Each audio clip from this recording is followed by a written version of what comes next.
itinatangkilik ang ipinagkaloob sa bawat isa ay magkakaroon nga ng tiyak na kaparusahan at kapahamakan. Sapagkat kailan pa man ng tao na ipamuhay sa daigdig ay kailangan lamang na gawin ang kalooban ng siyang nag-utos sa bawat isa sa inyo. Na kinakailangan lamang na kayo ay humakbang sa tamang pagpaparunan ninyo. Na huwag kayong magsayang na mga panahon, na mga oras sa bawat segundo ng inyong buhay. Sapagkat ang panahon ay sadyang mapanganib. Huwag ninyong ibigay ang mga perlas sa mga baboy, sapagkat hindi ito nararapat. Ito ay yuyurakan lang. Sinasaysay ninyo ang kasulatan na tila bagay na pag-uunawa ng bawat isa sa inyo. At yan ang ninanais ng aking kalooban. Naganap ninyong maunawaan upang sa taglay ng inyong buhay, ito ay maglarawan sa bawat isa sa inyo. Kung nagpupuri ang inyong mga labi at nagagalak ang inyong mga puso, ay ipagpatuloy ninyo mga bagay na yan, sapagkat siyang kailangan upang ang mga tao sa daigdig, upang ang mga nasa kadiliman ay maliwanagan. Datapat kung ang pagsasalita ng bawat isa sa inyo ay mayroong pagkukulang at hindi ninyo may paliwanag ng naayon at nararapat, kayo ay nagkakasala. Sapagkat ito'y inangkin ng bawat isa sa inyo. Hindi marapat na ang siyang kalooban nyo ang siyang masunod. Sapagkat kailan pa man kayo ay magkakamali, sapagkat kayo ay nasa laman. Dapat kung kayo sumilang sa Espiritu, kayo ay lubos kong pagkakatiwalaan sa mga bagay na yan. Aking sinisiyasan ang bawat galaw ng bawat isa sa inyo. At kailan pa man ay hindi ko nais na kayo'y mapahamak, at kailan pa man ay hindi ko ninais na kayo ay mga ubos. Kung kaya't kayo ay gumalaw, kayo ay gumawa, kumilos ang bawat isa sa inyo ayon sa pananampalatayang taglay ng bawat isa sa inyo. Sapagkat kung anong pananampalataya mayroon ng inyong mga puso, ay yan na maglalarawan sa bawat isa sa inyo. At kung ano ang taglay na karunungan ng bawat isa sa inyo, ay siyang maglalarawan sa inyong mga paggalaw. Kung kaya't mag-ingat ang bawat isa sa inyo. Sapagkat maraming nilalang na mayroong unawang humaharap sa bawat isa sa inyo. At kayo ay masisiyasan. At kayo ay mababasa. Sapagkat kayo'y mga letra na binabasa ng mga tao sa daigdig sa inyong kapanahon. Sapagkat ang inyong mga labi ay bumubuka ng mga salita ng buhay at nagpapatotoo ng mga kapangyarihang tinaglay ng bawat isa sa inyo. Kung kaya kayo ay babasahin mula sa kinatutungtungan ng inyong lupa hanggang sa dakuron ng inyong patutunguhan, kayo ay babasahin, kayo ay sisiyasatin, kayo ay usigin, at kayo ay hatulan. Datapwat ang bawat isa sa inyo kinakailangan na maging matalino at kinakailangan na maging matimtima ng inyong mga paggalaw at pagkilos. At daratalang mga panahon sa inyong kalagitnaan na ang lahat ng mga bagay at ang lahat ng mga naliligaw ay siyang paroroonan kayo at sila ay yuyukod sa pamamagitan ninyo ay makikilala ang dakilang Ama na siyang lumikha ng langit at ang lupa.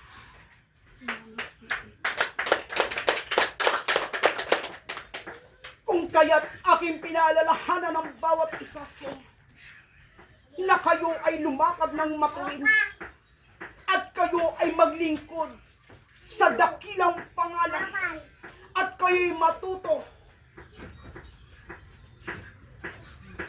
ng isang buong katotohanan at kayo'y magsaysay ng mga katotohanan at ang inyong bibigkasin ay mga kaliwanagan upang ang inyong mga kaaway ay hindi magmanaig sa bawat isa sa inyo. Sapagkat ang tao, buhat ng pasimula, na ako ay nagwika, ay ilan lamang at hindi na marahil pa bumalik. Sapagkat napadadaig ang mga tao sa kanilang kinabubuhay na kasalukuyang buhay na taglay. Sapagkat humirap ang mga panahon ay naging mapanganib. Kung kaya't ang mga tao ay naging mga sakim at kinilala ang mga sariling karunungan. Kung kaya't kayo'y aking isinusugo sa mga tao na yan na nawalan na ng pag-asa sa kanilang buhay na taglay. Sapagkat walang makapagturo isa man, wala rin sila sa kapangyarihan na pagmamulat ng mga mata, sapagkat ilan lamang ang kinasiglahan ng aking kaluluwa na aking ipinangalat sa apat na sulok ng sandaigdigang lupa. At kayo ay nahanay sa mga bagay na yan.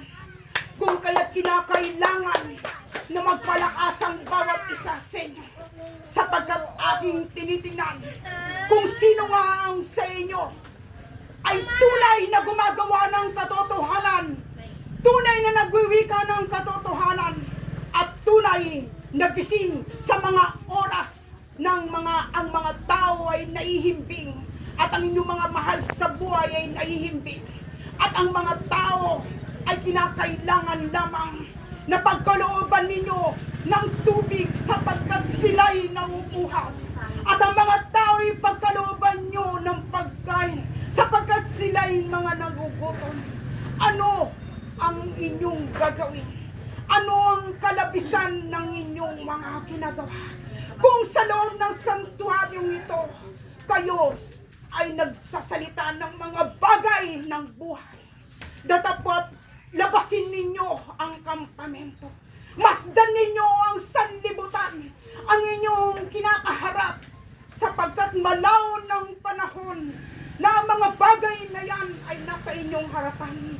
Datapot hindi ninyo madama kung sino lamang ang sa inyo'y lumalapit, sapagkat sinusubok ang inyong kakayahan at sinusubok ang kapangyarihan ng kaitaasan na buhat ng pasimula ang mga tao ay yan pa rin ang mga taong kinakaharap ninyo na aking mga inaralan, na aking mga pinatunguhan at aking mga nilakbay. Datapot ang bawat isa sa inyo ay lubang hindi nyo napag-uunawa ang ilan, sapagkat kayo palagi nang nag-aaral ng mga bagay na yan, kayo ay nagkukulang. Ang mga bagay na araw ng pag-aaral ay marapat lamang na maging mahalaga sa bawat isa sa inyo, sapagkat aking minamasdan kung sino sa inyo ang marapat na maging guro sa gitna ng mga tao. Datapat isinasawalang bahala ninyo ang mga araw na mahalaga sa buhay na taglay, sapagkat kailan pa man ay hindi ako magiging palagi sa gitna ninyo kung kayo ay nagtataksil at kung kayo ay hindi susunod sa mga batas at palatuntunan.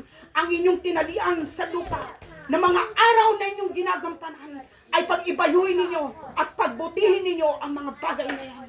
Sapagkat kayo ang susulat sa aklat ng buhay ng bawat isa sa inyo. Alalahanin ninyo ang mga bagay na kayo inihanda sa mga bagay ng pakikidigma at pakikibaka sa mga taong mapagsalangsang, sa mga taong nasa kadiliman, sa mga taong uhaw sa karunungan at kapangyarihan na mga mangmang na walang taglay na kaalaman. Datapat kung hindi kayo magpapalakas, kahabag-habag ang bawat isa sa inyo, na habang sinasaysay ninyo, ibinubukan ng inyong mga labi na ako ay inyong nakikilala.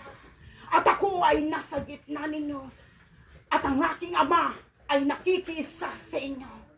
Datapwat ang inyong mga labi, ang inyong mga paggalaw ay hindi na ayon sa kagustuhan ng sa inyo'y lumikha at naglalaki. Kayo ay kahabag-habag. Kung kaya't mag-ingat ang bawat isa sa inyo. Pakaingatan ninyo ang inyong mga labi, ang inyong mga paggalaw. At kinakailangan na tuluyan kayong mamukadkan. Tuluyan kayo ay magsanga ng marami upang kayo ay makilala na kayo nga ang mga tinatakan sa kapanahunan na inyong tinataglay sa buhay na ito. Alalahanin ninyo ang aking mga sinasaysay sapagkat malaw ng panahon na kayo aking kinakausap at ako'y nakikipag-usap ng mukhaan sa bawat isa sa inyo. Malaw ng panahon na aking winiwika ang mga bagay na ang bawat isa sa inyo, mga nagdaan ninyong mga kasamaan at pagkakasala ay huwag ninyong balikan kailan. Kayo ay nilinis na, kung kaya't huwag magdumi ang bawat isa sa inyo.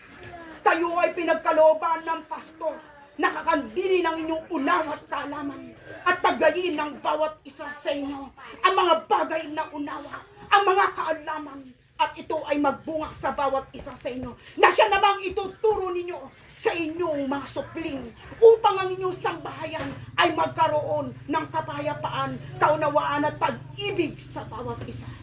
At paglabas ng inyong mga tahanan, kayo ay isang mabuting nilalang na maglalarawan sa bawat isa sa inyo na kayo nga ay pinaroonan ng Espiritu na galing sa kalikasan.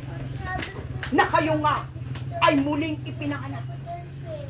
At kayo nga ay hindi maaaring magkamali at hindi maaaring magkasala sapagkat kayo ay napakalapit sa harapan ng aking Ama.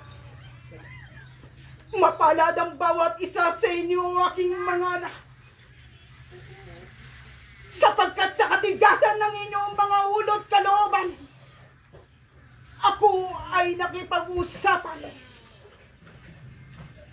at nagkakaroon ng daan sa gitna ninyo upang ipahayag ko ang mga bagay na ito, sapagkat hindi ko nais na mga pahamak ang bawat isa. At hindi ko nais na ang bawat isa ay mawalan ng buhay. Dapat nagaganap ang mga bagay ng pagkawala ng buhay sa katigasan ng inyong mga ulo, na sa kapila ng pagpaalaala ang pagbaba ng mga banal sa inyong kalagitnaan ay isinasisang tabi ninyo at hindi ninyo pinaniniwalaan ng mga bagay at kayo'y nag-aalinlangan sapagkat iniutos sa gitna ninyo ang mga bagay na dapat hindi kayo nagsisitalima isa man sa inyo. Alalahanin ng bawat isa sa inyo,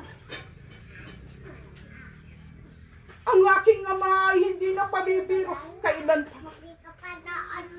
Ano man ang ihasik ng bawat isa sa inyo, siya inyong aanihin.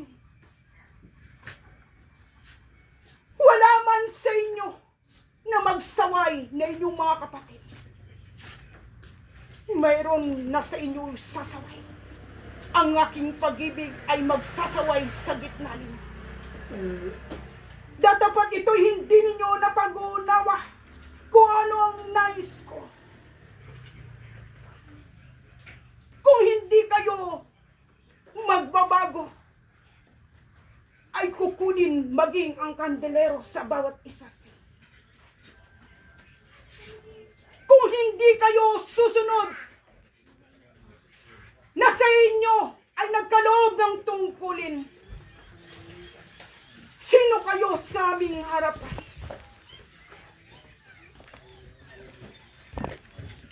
Kung kikitlin ko ang buhay ng bawat isa sa inyo dahil na rin sa katigasan ng inyong mga ulo, ito ba ay kalulugod ng bawat isa sa inyo? Kung kaya't kayo'y sumunod, magbago kayo, sapagkat ako'y lubhang nagmamadali upang aking mamalas na taglay na nga ninyo ang buong karunungan at kapangyarihan ng Kristo sa inyong kalagitnaan. Kinakailangan lamang na ang bawat isa sa inyo ay matutunan ninyo ang pagpapakumbaba upang makamit ninyo ang kaharian ng kaitaasan. Masdan ninyo ang mga tao na nangangailangan sa bawat isa sa inyo. Masdan ninyo ang mga tao. Hindi baga kayo nakahabag sa sinasapit ng bawat isa? Ano ang kalabisan ng inyong mga ginagawa? Aking mga anak na lalaki at babae, kung ang inyong unawa ay nasa loob lamang ng kampamento. Ang inyong pag-ibig ay nasa inyo lamang, nakakaharap na siyang umiibig sa inyo. Alalahanin ng bawat isa sa inyo na maging taga-ibang bayan ay marapat lamang na sila inyong patuloy. At mag-ingat ang bawat isa sa inyo, sapagkat hindi lahat ay mayroong pananampalataya. Alalahanin ninyo ang mga bagay na kinakailangan ninyong gawin. Huwag ninyong alalahanin ng mga araw ng bukas. Alalahanin ninyo kung paano kayo makasusunod sa ipinag-uutos sa bawat isa sa inyo. Na bagamat kayo ay nangatuto na at kayo ay magkakasala pa, ay wala nang hain pang matitira sa bawat isa sa inyo. Sapagkat hindi marapat na sadyain ninyo ang mga bagay ng mga pagkakasala. Sapagkat batid ninyo ang katotohanan na siyang inilahad at inaral sa bawat isa sa inyo. Na kinakailangan na ang bawat isa sa inyo ay magbunga upang mapagkilala ko na kayo nga ay mga buhay.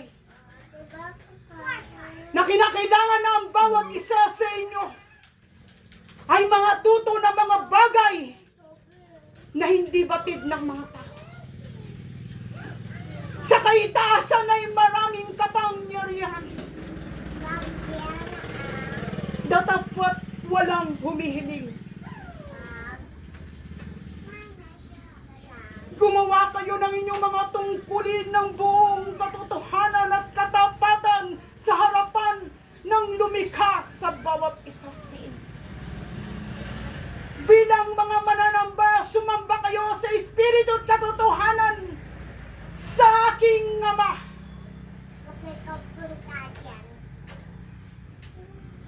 Huwag magliban ang bawat isa sa inyo kung paano ang bagsik ng galit ng aking Ama. Alalahanin ninyo ang mga bagay na yan. Kung nais niyong kayo'y tumagal sa ibabaw ng lupa na inyong kinasaligan, gumawa ang bawat isa sa inyo ng marapat ayon sa inyong pagkatawag. Ang inyong mga kanyang-kanyang tungkulin ay inyong gawin ng ayon sa pagkatawag sa inyo. At sukat ng inyong mga kakayahan ang siyang inyong gawin, sapagkat hindi ako nagkaloob ng tungkulin ni numan nang hindi kaya ng aking pinagkalooban. Ang lahat na napahamak sa harapan ninyo ay sila ang gumawa ng kanilang kapahamakan, sapagkat sila'y lumabas sa bakod na aking ipinagkaloob sa bawat isa sa inyo.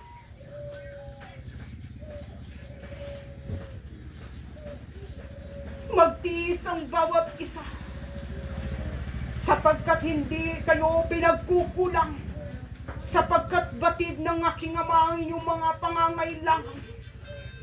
Kung kaya't pagtiisan ninyo ang mga bagay na siyang ipinagkaloob sa inyong kalagitnaan, at susukhati ng inyong mga pananampalataya, kung kaya't magpakatatag ang bawat isa sa inyo.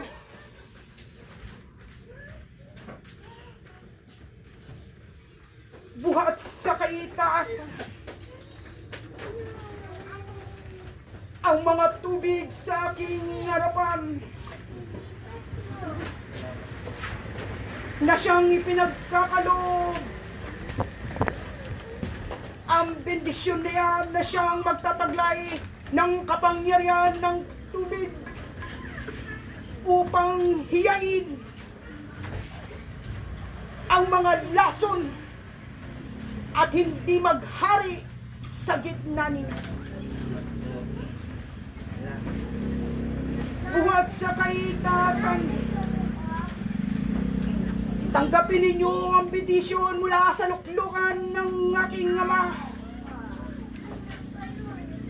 hanggang sa palad ng kasangkapan, upang hindi lamang sa salita kayo maingatan, kundi sa bendisyon na siyang igagawad sa bawat isa sa inyo, na siyang tataglayin ng inyong mga katawang lupa, sapagkat ilan sa inyo ang humihina, sapagkat kayo ay mayroong matigas na puso, matigas ang inyong mga ulo, sapagkat kailan pa man ang mga ipinagbabawal sa daigdigang siyang inyong ginagawa, at lumalamang sa bawat isa sa inyo ang mga pita ng laman na hindi ninyo madaig kailan pa man, kung kaya't aking winiwika na kayo ay magpakalakas.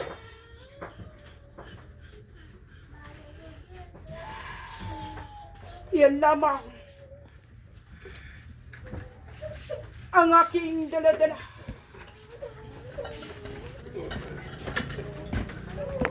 Aking ang tinatawagan ang dalawang babae na mga kasangkapan.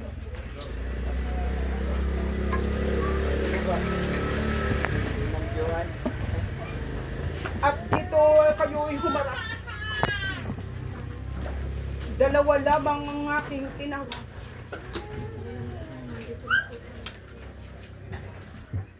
Aking winiwika sa bawat isa sa inyo. Kayo ay mga ayulo. Kayo ay maglinis. Kayo ay maghanda. Upang kung anuman ang nais ng kaitaasan na maghayag sa kalagitnaan, kayo ay magagamit ng buong katotohanan. Kayo ay magsikap. Kagahan-gahanan, kanino mo piniliwanag sa kapinhilan mo? Niliwanag ko. Ito ay pinagkakaloob sa bawat isa sa inyo.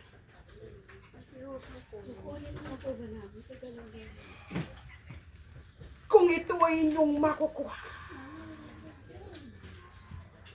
ay malaya na kunin ninyong dalawa. Sapagkat kinakailangan na magliwanag ang mga bagay sa gitna ninyo. At kinakailangan na kayo ay mayroong kalasag upang ang masama ay hindi dumatal sa pagkatao ng bawat isa sa inyo. Sapagkat kung ninanais ninyo na kayo gumawa ng inyong tungkulin, ay marapat lamang na isuko ninyo ang inyong mga katawan. Ang inyong kalooban ay huwag maghari, kundi ang kalooban ng siyang tumawag sa bawat isa sa inyo. Upang ang mga tao ay hindi magkaroon ng pagkahatol sa bawat isa. Magtaglay kayo ng isang makatotohanang espiritu sa gitna ng mga tao. At magtaglay kayo ng kapayapaan sa bawat puso at sa bawat pagkatao at sa bawat tahanan ng bawat isa sa inyo. Muli ninyong ibalik ang una ninyong pag-ibig at doon ninyo matutuklasan kung anong nais kong iparating sa bawat isa sa inyo. At ako ay magbibigay ng kapangyarihan kung susundin ninyo ang nais ng aking puso na kayo ay maglinis. Naunawaan ba ng bawat isa sa inyo ang nais kong iparating? Sapagkat hindi maaring ihayag ng harapan ang mga bagay na nais kong wikain sa bawat isa sa inyo. At ito'y aking ipaiisip kung ano marapat ninyong gawin, salitain at inyong lalakaran. Ilahad ninyo ang inyong mga palad.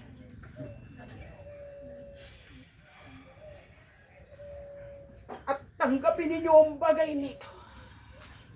Buhat sa kahitas.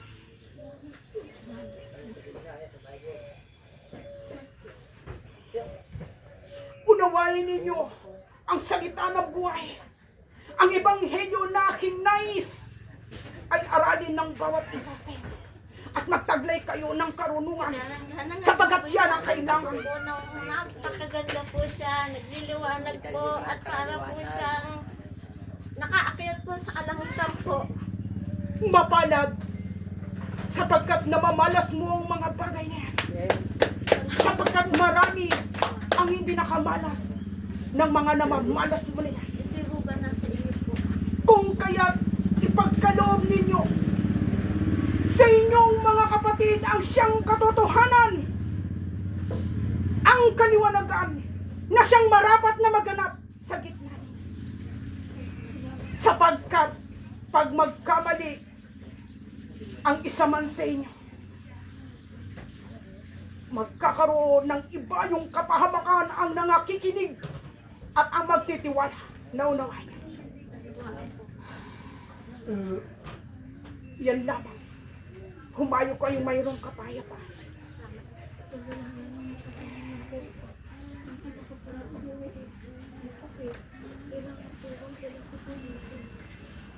Sapagkat ang iyong pananampalataya ay hindi kasing laki ng pananampalataya ng inyong inasalanan. Sapagkat ikaw ay nagkukulang. Sapagkat ang mga galaw mo sa daigdig na tila ay hindi espiritual, kundi mayroong mga halong mga material. Kung kaya't nagaganap ang mga bagay niya bilang isang kasangkapan at mananamba at sumasamba sa espiritu at katotohanan sa Diyos na buhay, ang iyong mga nasasakupan at ang iyong mga anak sa laman ay hindi magkakaroon ng kapahamakan sa pamamagitan. Kung kaya't ikaw ang luluhod, ikaw ang hihingi, at ikaw ang gagawa patungkol sa iyong mga anak sa laman. Huwag kang mag-alinlangan. At kailan pa man ay huwag kang magdadalawang akala. Sapagkat malaw ng panahon na ang tungkulin ay dapat na iyon ang ginawa. Datapat hindi mo nagagawa ang iyong tungkulin. Kung siyang kinakailangan na iharap mo sa unang sugo ang iyong anak sa laman, ay gawin mo. Sapagkat nasa daliri ng unang sugo ang kapangyarihan ng bawat nilalang sa daigdig na iyong kinasaligan. Yan lamang. Humayo kang mayroong kapayapaan. Yan lamang ang aking daladala, aking mga anak na lalaki at babae. At muli pinagkakaloob sa bawat isa ang bendisyon. Sumainyo ang kapayapaan. Ako ang bumaba sa kalagitnaan. Guro ng sangkatawan, Jesus ng Nazaret.